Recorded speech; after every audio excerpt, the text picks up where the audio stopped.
안녕하십니까. ISTQB 기출 예상 문제 풀이 특강을 맡은 윤동환입니다.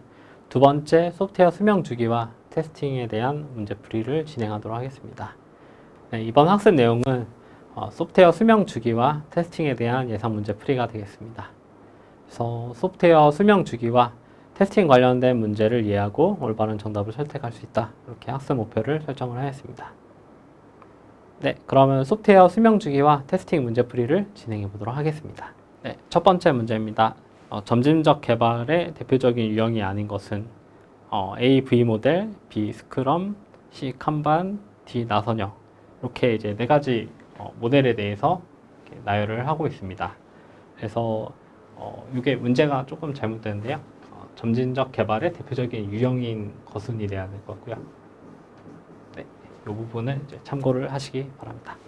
그래서 이제 하나씩 좀 살펴보면은 V 모델 같은 경우에는 어떤 V자 모양으로 이제 요구사항 분석을 통해서 이제 설계를 진행하고 그 설계된 것을 바탕으로 개발 코딩을 완료를 해서 그것에 대한 어떤 테스트를 진행하고 그 다음에 통합 테스트를 진행을 해서 최종적으로 이제 시스템 테스팅을 진행하는 그러한 이제 V자 모양의 어떤 사이클을 가진다 해서 이 V 모델이라고 부르겠습니다. 그래서 이렇게 단계적으로 나아가는 것을 이제 보실 수 있겠습니다.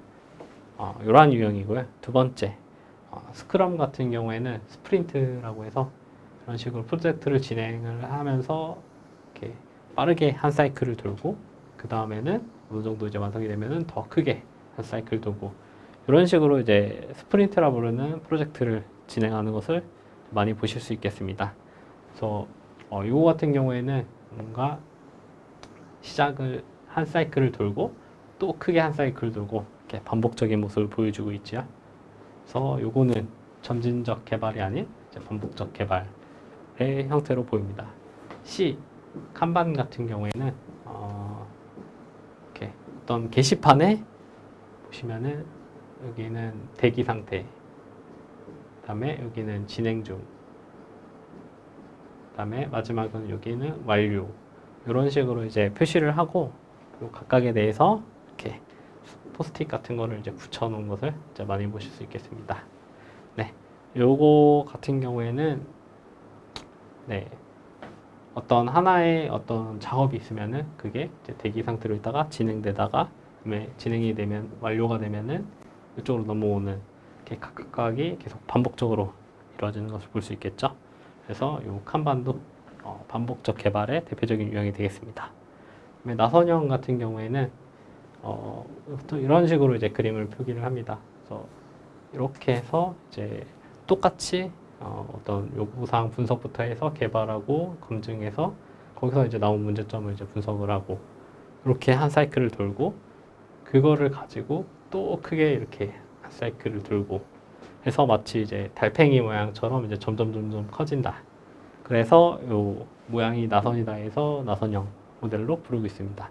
이런 식으로 이제 진행하는 프로젝트를 보통 이제 프로토타입을 이용해서 주로 많이 진행을 하고 있고요. 그래서 이러한 내용을 이제 구분해 보시면은 네, 정답은 요 A, 요 V 모델만 다른 유형인 것을 확인하실 수 있겠습니다. 그래서 V 모델은 점진적 개발 모델의 하나이고 이 점진적 개발 모델은 폭포수 모델과 V 모델 이렇게 두 가지가 존재한다. 네, 다음으로 이 내용에 대해서 좀 정리를 해보면은 대표적인 반복적 모델 네 가지에 대해 살펴보도록 하겠습니다. 그래서 레셔널 통합 프로세스, 요거는 이제 반복 주기가 상당히 긴 경우 그리고 기능 증분이 상당히 큰 경우에 이 프로세스를 부르고요. 약간 이제 이 스크럼 아까 스프린트라고 불렀던 그 개념과는 조금 다르죠. 얘는 대신 반복 주기가 상당히 짧은 애들. 네, 그래서 여기랑 이제 몇 개월과 이제 며칠 몇 주 이런 식의 큰 차이가 있죠. 그래서 늘어나는 것도 얘는 조금씩 기능이 늘어납니다. 그래서 이러한 것들이 이 두 가지에 대한 차이인 것으로 확인을 하시면 되겠고요. 다음으로 kanban, 반복 주기 기간이 어떤 고정된 경우와 고정되지 않은 경우가 있고 각 반복 주기는 완료 후 하나의 개선사항이나 기능을 전달하거나 몇 개의 기능을 묶어서 이제 한 번에 전달할 수도 있다. 요 스티커들을 생각을 하시면 되겠죠. 이런 포스트잇 같은 것들을 이제 뭉쳐서 보내거나 아니면 요게 이제 완료되고 나서 여기서 어떠한 새로운 것들이 나올 수 있다. 요것이 이제 계속 반복된다는 것을 의미를 하겠습니다. 그다음에 나선형, 요거는 어떤 실험적인 증분을 생성하고, 요 실험적이라는 거는 대표적으로 프로토타입이 되겠죠. 이런 프로토타입을 시제품을 만들어서 확인을 하고, 여기서 이제 뭔가 보수할 거나 이제 추가되는 것을 찾아서 그 다음에는 이제 더 크게 증분을 해서 만들게 되겠습니다. 그래서 여기서 이제 문제가 될 때는 폐기하기도 하고요. 이게 이제 반복 개발 모델의 그런 설명이 되겠습니다. 다음으로 문제 2번. 다음 목적의 테스팅 레벨은 무엇인가? 테스팅 레벨이 무엇인지 요거에 대한 개념이 잡혀 있어야 풀 수 있는 문제고요. 요거는 이제 CSTS에서도 나오지만은 이렇게 순서가 정해져 있습니다. 컴포넌트 테스트와 그 다음에 요거에 대한 이제 통합 테스트, 그 다음에 시스템 수준의 테스트와 마지막으로 인수 테스트, 이렇게 4가지 단계로 진행되고요. 이것 중에 무엇인지를 찾는 문제가 되겠습니다. 그래서 똑같이 각 문항에도 이렇게 제시가 되고 있죠. 네, 그래서 내용을 살펴보면은 첫 번째 리스크 완화, 그리고 컴포넌트 기능과 비기능 동작이 설계 및 명세와 일치하는지 여부를 판단한다. 컴포넌트라는 용어가 딱 나오고 있습니다. 다음도 컴포넌트 품질 수준에 대한 자신감 획득. 컴포넌트에 존재하는 결함 발견. 요거는 이제 당연히 컴포넌트 테스팅이 되겠죠. 그래서 정답은 B가 되겠습니다. 네, 그래서 이거는 이제 컴포넌트 테스팅에 대한 목적에 대한 설명이 되겠고요. 그렇다면 이제 나머지 각 테스트 레벨에 대한 어떤 목적이나 내용이 무엇이냐를 살펴보도록 하겠습니다. 그래서 통합 테스팅, 인티그레이션 테스팅이라는 영어 명칭으로 쓰고요. 그래서 비슷합니다. 리스크를 완화하는데 여기서는 컴포넌트가 아니라 어떤 인터페이스, 요거에 대한 기능과 비기능에 대한 동작이 요 설계 부분의 명세와 일치하는지, 그리고 인터페이스에 대한 품질 수준을 확인하고, 그리고 요 결함을 발견을 하는데 인터페이스 자체에서 발생을 할 수도 있고, 요거 시험을 하다가 컴포넌트나 시스템에서도 발생을 확인할 수 있다. 네, 이런 것이 되겠고요. 똑같이 이제 이 다음 단계인 시스템 단계로 결함이 전이되는 것을 이제 방지하는 것이 통합 테스팅의 목적이 되겠습니다. 시스템 테스팅은 똑같이 리스크 완화를 하고, 시스템의 비기능 동작이 설계 및 명시된 대로 이루어지는지 검증한다. 시스템에 대한 기능과 비기능 동작이죠. 그래서 아까 통합 테스팅 같은 경우에는 이게 시스템이 아니라 인터페이스였고, 컴포넌트 테스팅 같은 경우에는 컴포넌트가 되었죠. 그래서 이러한 차이가 있고요. 그래서 완성된 시스템이 요 기대된 대로 동작하는지를 이제 확인하는 것이 요 목적이 되겠습니다.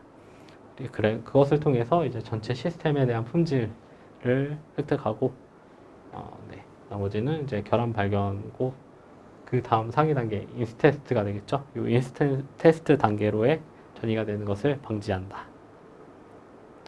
네, 마지막으로 인스 테스팅은 전체 시스템에 대한 최종적인 품질을 획득하는 것이 목적이 되겠고요. 완성된 시스템이 요거는 이제 설계자가 아니라 어떤 이 발주한 사람, 어떤 인수를 목적으로 하는 사람의 기대대로 동작하는지 확인하는 것이 목적이 되겠습니다. 그래서 시스템 테스팅이랑 거의 유사하지만은 요 목적이 조금 이제 다른 것을 가지고 있기 때문에 그 부분을 좀 구분을 하시면 좋을 것 같습니다. 그래서 시스템의 기능, 비기능 동작이 명세대로 동작하는지를 똑같이 검증을 하고 있습니다. 네, 다음 문제 3번. 다음 중 확인 테스팅에 대한 설명이 아닌 것은, 네, 확인 테스팅이 뭔지에 대해서 알고 있어야 되고요. 요거는 이제 컨퍼메이션 테스팅이라는 용칭으로 이제 ISTQB에서는 정의를 하고 있고요. 그래서 네, 일반적으로 이제 뭐 밸리데이션이라든지 베리피케이션 이런 것과 이제 헷갈릴 수 있는데 여기는 요 명칭을 쓰니까 이 점을 좀 유의를 하시면 좋을 것 같고요. 네, 그래서 요거와 이제 구분되는 게 이제 아까도 나왔는데 리그레션 테스팅이라는 것과 좀 구분이 되겠습니다. 이 개념을 조금 이해하고 계시면은 문제를 푸는데 도움이 되겠습니다. 그래서 A, 결함이 수정된 후 이 결함으로 인해서 불합격했던 모든 테스트 케이스를 새로운 소프트웨어 버전에서 재실행하였다. 네, 결함이 발생한 거를 재실행하였다. 네, 요거는 이제 아까 리그레션 테스트랑 재테스트가 있었죠. 네, 요 재테스트와 확인 테스트는 같은 걸로 보시면 되겠습니다. 그래서 재테스트 한 거죠, 이거는. 그래서 맞는 거고. B, 결함 수정에 필요한 변경을 커버하기 위해서 소프트웨어를 대상으로 새로운 테스트를 진행을 하였다. 네, 요것도 결함 수정. 네, 요거에 대한 커버를 위해서 테스트를 진행한 결과가 되겠고요. 네, 다음으로 코드의 특정 부분에 대한 변경으로 의도하지 않은 부작용. 예, 여기는 이렇게 썼는데 요거를 이제 일반적으로 사이드 이펙트라는 용어로 부르고 있습니다. 그래서 요 사이드 이펙트가 있는지를 발견하기 위해서 테스트를 수행하였다. 네, 요거는 아까 나왔던 그 리그레션 테스트 개념이 되겠죠. 다음에 마지막으로 이제 D, 원래 목적대로 제대로 결함이 수정되었는지 확인하였다. 이거는 굉장히 직관적으로 설명하는 문구죠. 그래서 정답이 아닌 거는 네, C가 되겠습니다. 그래서 C는 리그레션 테스팅에 대한 설명이다. 네, 리그레션 테스팅은 무언가를 어떤 수정을 하기 위해서 또 다른 목적의 코드 특정 부분이 의도치 않게 이제 영향을 줄 수 있습니다. 그런 거에 대한 확인을 위해서 진행하는 테스트가 되겠습니다. 그래서 주로 확인하는 게 이제 컴포넌트의 다른 부분이라든지 같은 시스템의 다른 컴포넌트라든지 경우에 따라서는 이제 인터페이스나 이런 부분에서 이제 영향이 있을 경우에는 다른 시스템까지도 테스트를 진행을 할 수 있겠습니다. 변경에는 운영 시스템이나 데이터베이스 관리, 그리고 시스템의 신규 버전 등 이런 것 같은 환경에 대한 변경도 포함이 된다. 그리고 이제 이런 의도하지 않는 부작용을 리그레션이라 부르고 이런 의도하지 않는 부작용을 발견하기 위한 테스트가 리그레션 테스트다. 네, 이런 내용으로 정리가 되어 있습니다. 네, 다음으로 이제 문제 4번. 다음 문제에 해당하는 소프트웨어 제품의 품질 특성은? 그래서 어떤 품질 특성이라는 용어가 나오고요. 그거에 대한 어떤 특징을 이제 보여줄 만한 예시 같은 게 이제 기술되어 있죠. 이런 형태로 어떤 소프트웨어 제품의 품질 특성에 대해서 이제 찾아내는 문제가 이제 출시되고 있습니다. 네, 그래서 A. 설치 용이성, B. 운영성, 그다음에 C. 상호 운영성, D. 상호 공정성. 이렇게 네 가지에 대한 어떤 특징, 그런 특성 같은 것들이 이렇게 나와 있는데, 이것은 이제 ISO 최근에는 25010이라든지 뭐 이런 관련된 그런 표준들에서 요 해당된 제품의 품질 특성들을 정의를 하고 있고요. 그래서 그러한 것들 중에서 공식 홈페이지에서 구매한 정품 소프트웨어를 정상 설치 후 실행하자. 정상 설치가 됐고 실행을 했더니 기존에 설치된 바이러스 프로그램이 이 소프트웨어가 나쁜 악성 코드다라고 이제 경고를 이렇게 메시지를 띄운 거죠. 그래서 이제 제품이 아예 사용할 수 없게끔 되는 상황. 가끔씩 보셨을 수도 있습니다. 그래서 이러한 예시를 가져왔고요. 이 예시대로라면 이거는 어떤 문제인지 찾는 것이 해당 문제가 되겠습니다. 네, 그래서 이거는 정답은 상호 공정성이고요. 각각에 대해서 조금 살펴보면은 설치 용이성은 설치가 쉬워야 된다, 용이하다. 네, 이러한 아주 직관적인 말이죠. 그래서 제품 또는 시스템이 성공적으로 설치 및 제거될 수 있는지 요거에 대한 특징이 바로 이 설치 용이성이 되겠습니다. 두 번째 운영성. 이것도 이제 어떤 운영적 시스템 작동이나 제어가 이제 용이하게. 그래서 어떤 데는 이제 이거를 이제 운영 용이성이라고 번역하는 것도 있습니다. 그래서 운영성은 시스템의 작동이나 제어가 이제 잘 돼야 된다. 이러한 특성을 말하고요. 그다음에 C, 상호 운영성. 요것도 이제 여러 가지 분야나 이런 데서 이제 자주 쓰이는 표현인데, 사실 내용을 따지고 보면은 동일한 내용입니다.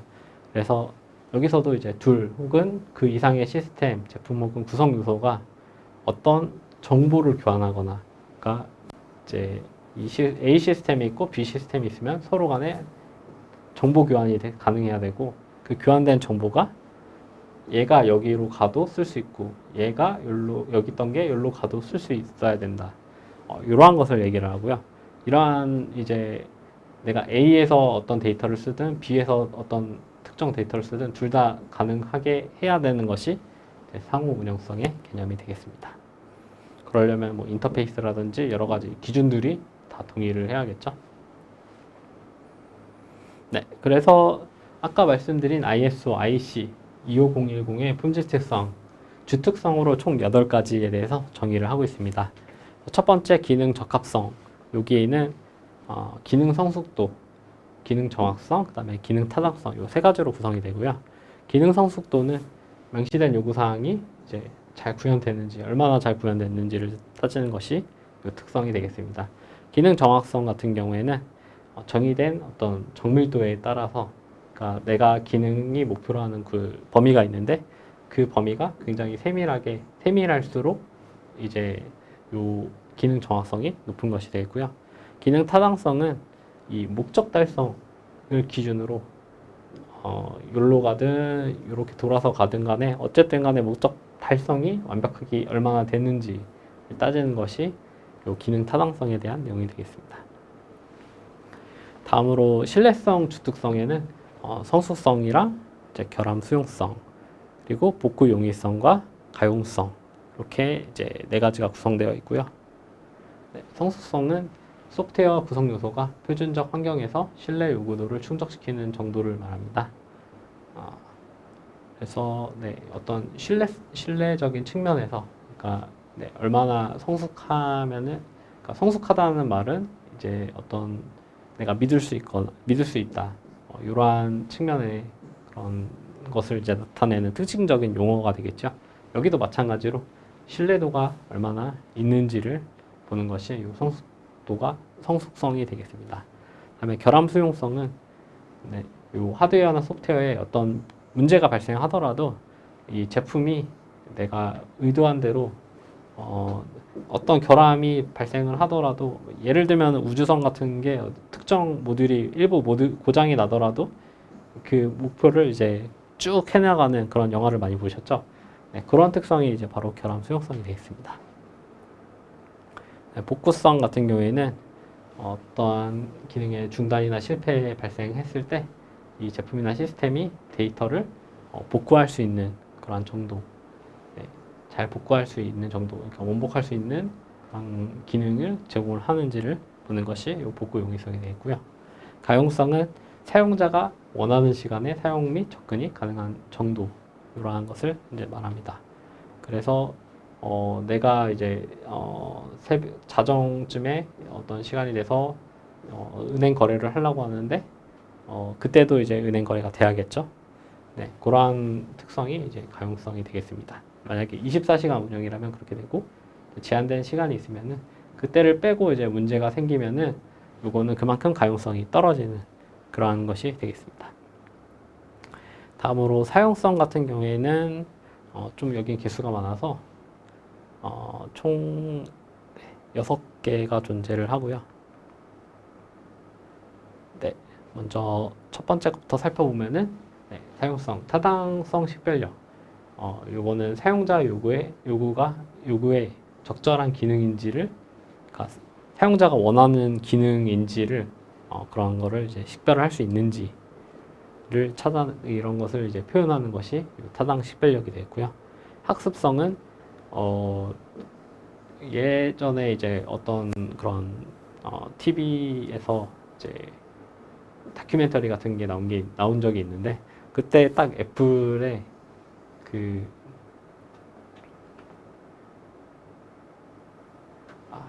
갑자기 영화 생각났네.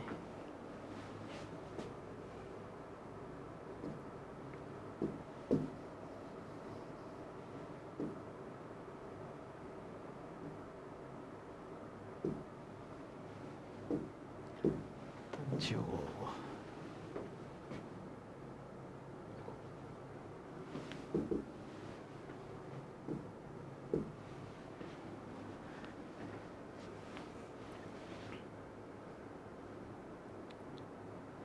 네, 사용성 첫 번째, 타당성 식별력을 살펴보면은, 요거는 이제 사용자가 원하는 요구가 적절한 기능인지, 이런 것을 이제 인지하게 만들어주는 그런 능력이 이 소프트웨어가 가지고 있느냐가 어떤 UI나 이런 거에서 이 소프트웨어가 원하는 기능을, 이 사용자가 원하는 기능을 사용하려면은 어떤 식으로 이제 눌러야 되는지 이런 게 이제 잘 보이느냐를 따지는 것이 요 타당성 식별력이 되고요. 두 번째, 학습성은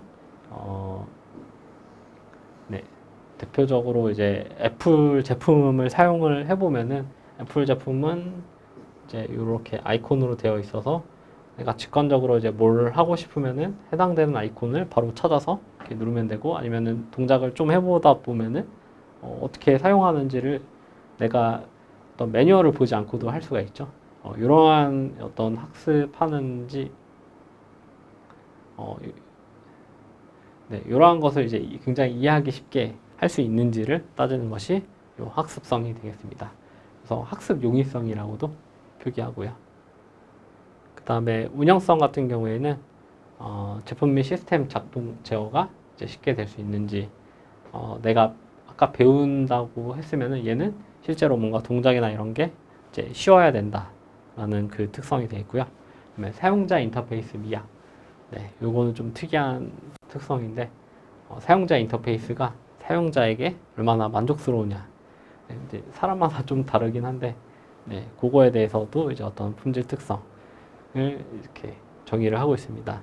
네, 이런 거 같은 경우에는 약간 특정 케이스로, 예를 들면은 이제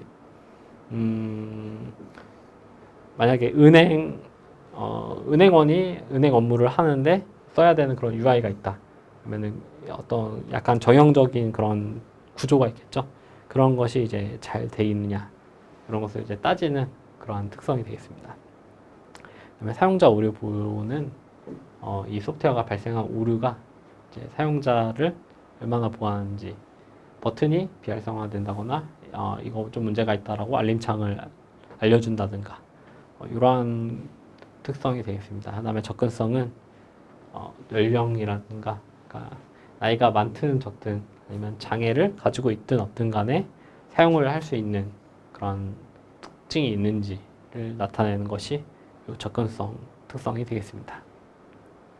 다음으로 실행 효율성은 시간 효율성, 자원 효율성, 그다음에 기억 용량, 이렇게 세 가지로 구성이 되고요. 시간 효율은 말 그대로 응답 처리 시간, 이런 게 이제 요구 조건에 만족하느냐, 요 내용이 되어 있고요. 다음으로 이제 자원 활용성, 이 부분은 이제 자원이 요구사항을 만족할 정도로 충분하냐, 이런 것을 따지는 것이 되겠습니다.